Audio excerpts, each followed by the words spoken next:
ಉತ್ತರಾಖಂಡ್ನಲ್ಲಿ ಮಳೆಯ ಅಬ್ಬರಕ್ಕೆ ಅವಾಂತರವೇ ಸೃಷ್ಟಿಯಾಗಿದೆ. ಈ ವರ್ಣಾರ್ಭಟಕ್ಕೆ ಸೇತುವೆನೇ ಕೊಚ್ಚಿ ಹೋಗಿದೆ. ಬ್ರೇಕಿಂಗ್ ಬರ್ತಾ ಇದೆ. ತಮಕ್ ನದಿಗೆ ಅಡ್ಡಲಾಗಿ ಕಟ್ಟಿದಂತ ಬ್ರಿಡ್ಜ್ ಡಮಾರ್ ಆಗಿದೆ, ನೀರಲ್ಲಿ ಕೊಚ್ಕೊಂಡು ಹೋಗಿದೆ.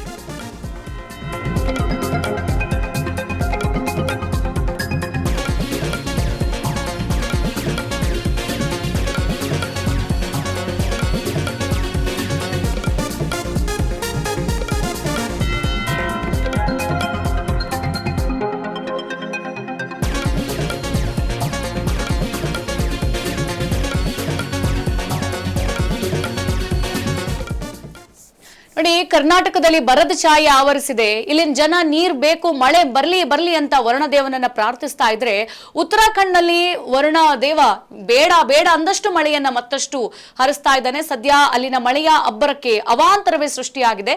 ವರ್ಣಾರ್ಭಟಕ್ಕೆ ಅಲ್ಲಿನ ಸೇತುವೆನೇ ಕೊಚ್ಕೊಂಡು ಹೋಗಿದೆ. ಆ ಮಟ್ಟದಲ್ಲಿ ಮಳೆ ಸುರಿತಾ ಇದೆ. ಸದ್ಯ ತಮಕ್ ನದಿಗೆ ಅಡ್ಡಲಾಗಿ ಒಂದು ಬ್ರಿಡ್ಜ್ ಅನ್ನ ಕಟ್ತಾರೆ. ಆ ಬ್ರಿಡ್ಜ್ ಢಮಾರ್ ಆಗಿ ಹೋಗ್ಬಿಟ್ಟಿದೆ. ಮಳೆಯ ಆರ್ಭಟಕ್ಕೆ ನೀರಲ್ಲಿ ಕೊಚ್ಕೊಂಡು ಹೋಗಿದೆ. ಈಗ ಒಂದು ವಾರದಿಂದ ಭಾರಿ ಮಳೆ ಸುರಿತಾ ಇದೆ ಉತ್ತರಾಖಂಡ್ನಲ್ಲಿ. ಈ ವರ್ಣಾರ್ಭಟಕ್ಕೆ ಹಲವು ಕಡೆ ಭಾರಿ ಅವಾಂತರವೇ ಸೃಷ್ಟಿಯಾಗಿದೆ. ನೋಡಿ, ಇಲ್ಲಿ ಕಟ್ಟಿರುವಂತ ಬ್ರಿಡ್ಜ್ ಕಬ್ಬಿಣದ ಬ್ರಿಡ್ಜ್ ಒಡ್ಕೊಂಡು ಹೋಗುತ್ತೆ ಅಂತ ಅಂದ್ರೆ ಜನಸಾಮಾನ್ಯರು, ಅವ್ರ ಮನೆ, ಅವ್ರ ಗಾಡಿಗಳು ಯಾವ ತರದ ದಿಕ್ಕಲ್ಲಿ ಮಳೆ ಸುರಿಸ್ತಾ ಇರ್ಬೋದು. ಈಗ ಉತ್ತರಾಖಂಡ್ನಲ್ಲಿ ಈ ಒಂದು ಪರಿಸ್ಥಿತಿ ಉಂಟಾಗಿದೆ. ಮಳೆಯ ಅವಾಂತರಕ್ಕೆ, ಮಳೆಯ ಫೋರ್ಸ್ಗೆ ಒಂದು ಕಟ್ಟಿರೋ ಕಬ್ಬಿಣದ ಬ್ರಿಡ್ಜ್ ಒಡ್ಕೊಂಡು ಹೋಗುತ್ತೆ ಅಂತ ಅಂದ್ರೆ ಜನಜೀವನ ಹೆಂಗಾಗಿರ್ಬೋದು.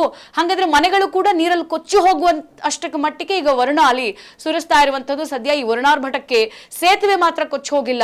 ಒಂದೂರಿಂದ ಇನ್ನೂರಿಗೆ ಕನೆಕ್ಟ್ ಆಗ್ಬೇಕಾಗಿದ್ದಂತಹ ವ್ಯಾಪಾರ ವ್ಯವಹಾರ, ಜೊತೆಗೆ ಊರಿಂದ ಊರಿಗೆ ಹೋಗ್ಬೇಕಾದ ಜನರು, ಆಸ್ಪತ್ರೆಗೆ ಹೋಗ್ಬೇಕಾದ ಜನರು ಅಲ್ಲೇ ಸ್ತಬ್ಧರಾಗಿ ನಿಂತಿದ್ದಾರೆ.